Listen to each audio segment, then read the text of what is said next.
I am very interested in the events that have occurred about the time that you came to AIG, and in terms of the federal government role in all of this, going back to the first tranche, which I understand was issued by the Fed Bank of New York, as a matter of fact, which I think Mr. Geithner was heading at that time.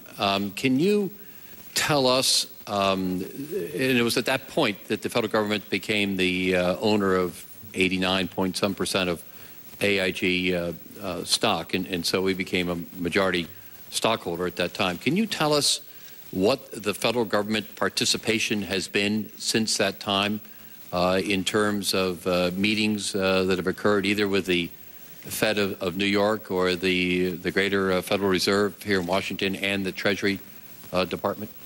I can. Our interaction is primarily with the Federal Reserve Bank of New York. They have observer or overseer powers over us. They've assigned an excellent cadre of people to understanding our business. That cadre of people have brought in experts from Morgan Stanley, from Ernst & Young to supplement them, since the Federal Reserve primarily is a regulator of banks, not of insurance companies. As I said earlier, I very much view the relationship as a partnership. We do not do a single thing of strategic import without making certain that we've talked to the Federal Reserve about it and we've given them an opportunity to weigh in on it. The Federal Reserve attends... I don't mean to interrupt you, but you said in your testimony on page 4 in the writing, it says working with our partners at the Federal Reserve and U.S. Treasury. You've been talking about the Federal Reserve so far. No, I'm just talking about the Federal Reserve. As I've talked to the Federal Reserve and I've talked to the U.S. Treasury, they've encouraged us to primarily deal with one regulator or one overseer, and that's been the Federal Reserve, and that's exactly what we have done. And the Federal Reserve has been a participant at your board meetings. I'm not sure they have a vote, but they've been a participant at your board meetings and in other significant meetings in terms of reviewing policy since that time in October? Yes, absolutely, yes. And it goes well beyond that. I mean, it goes to participation in all the things that lead up to board meetings or committee meetings. And it's been a variety of people, either outsiders they brought in or people from the Federal Reserve who've participated in these meetings. Is that... Yes, sir. Is that correct? And you indicated that you assumed that they had shared that information earlier in testimony today. You assumed they had shared that information with Treasury and with Congress, for all that matters. Is that correct? Yes, as I mentioned, I had a conversation. Not correct to have, but correct that was an assumption you made. No, yes, I had a conversation with Treasury Secretary Geithner about a week ago, and he indicated to me that he had only become aware of the situation about a week prior to that. And we have tried to keep the staffs of various members of Congress apprised of all of the situation and be very responsive to whatever queries you may have. I think we've done a good job of that. Well, if you'll be the judge of that. If Treasury Secretary Geithner was the head of the New York Federal Reserve and his people were participating in the meetings that you had thereafter, would he not have known from them or was even a participant in the meetings, at least until he became Secretary of the Treasury? You know, you really, I don't know. You really have to ask the Federal Reserve that as to how much was there in the chain of command that would have gone all the way up to Mr. Geithner. I don't know the answer to that. Did he participate in any of the meetings when he was still at the Federal Reserve in New York? In several, yes, although once he was nominated as a potential Secretary of the U.S. Treasury, he recused himself from any of those situations.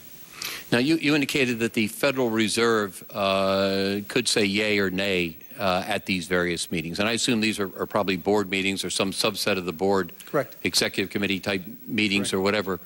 Did they actually have the right to say yay or nay on decisions such as bonuses or whatever, or do you just assume that they were there and they could have said something if they wanted to? How do you interpret their powers? I generally ask them. I ask them if they're okay or if they have a comment on it, which is my way of making certain that if there's a different point of view that should be heard or should be voiced, that there's an opportunity for it to be heard.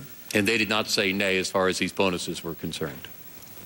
No, there was great angst over the payment of these bonuses, believe me, on all of our parts, including the Federal Reserves. And the judgment, as I said, I'm sorry to be repetitive, the judgment we made was the risk was too great that we would lose all the progress we made if we didn't pay these bonuses. I have a request, Mr. Chairman, as I close here. And would it be possible to ask if Mr. Liddy or those working with him could submit a list and the chronology of the meetings that occurred at which the Fed was available there and who was there and the basic outline of what was discussed at that meeting? Would you submit that in writing? Could you submit that in writing? I'm not asking you to do it now. We don't have it available to us right now. I don't know. I understand that. I mean, could you go back and after several days be able to submit something of that nature, looking at your minutes or whatever? Yes. Thank you. You know, from your board minutes or whatever you other writing you might have. Thank you. Mr. Chairman, the answer was yes. Thank you, Mr. Liddy. You missed the first panel. We learned in the first panel that the insurance companies and savings bank will be just fine and the U.S. consumers would be just fine if the parent company went into receivership. We heard that from the regulators of those entities. They said that there'd be a slight reputational risk if the parent company went into receivership, but it would be maybe 1,000th of the bad press that they've gotten over the last week because you didn't go into receivership. The second thing they told us is that they had on their staffs experts in credit default swaps that were making between $100,000 and $150,000 per year with no retention bonuses at all. But of course, none of those individuals, although they have the expertise, none of them have the experience in bringing down an entire company or a world economy. Now, I support Chairman Frank's plan to launch a shareholder derivative suit or similar action against the overpaid executives. But I don't want to go home and tell my constituents we may have some chance of getting some of the money back. The American people are skeptical. And so as a tax attorney, I can assure my constituents that if we pass the tax bill, we're sure to get virtually all the excess compensation back for the American taxpayers. Now, if the Federal Reserve Board knew about the particulars of these bonuses and didn't tell us, then they should be called to account, because that calls into question not only their competence but their dedication to democracy, because they seem to have they may have deliberately prevented the American people from weighing in on the decision as to whether AIG should have been put into receivership. Mr. Liddy, can I count on you to provide the members of this committee with every document that you give the Fed, excluding those documents that have the names or other identifying information of your employees? I'd like the opportunity to talk to my general counsel about that and make sure that that in fact is the right thing to do. Well, if you're going to keep your shareholders informed, you've got to keep the members of this committee informed and not just give it to a Fed that seems to have let us down. I would ask you to provide for the record a chart showing the focused on future bonuses and future high compensation, which we could stop if we pushed you into receivership. At least we can stop future payments.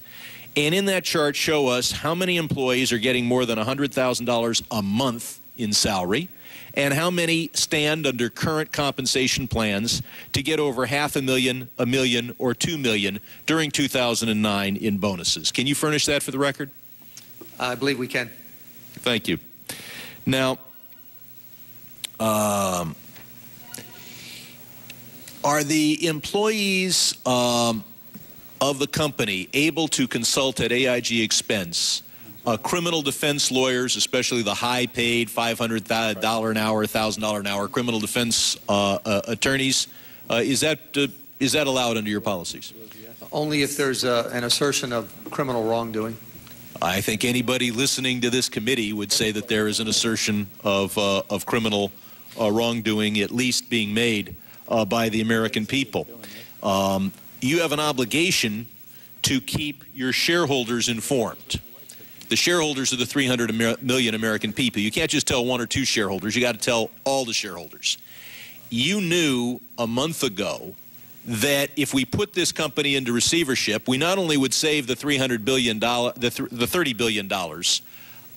that was provided to the company, or the risk that was taken by the federal taxpayer in providing an additional $30 billion credit line, but that we would invalidate these bonus contracts. You seem to have informed one or two people of that. You did not inform all of the shareholders. The other issue is the contracts themselves seem to have been entered into in contemplation of huge losses.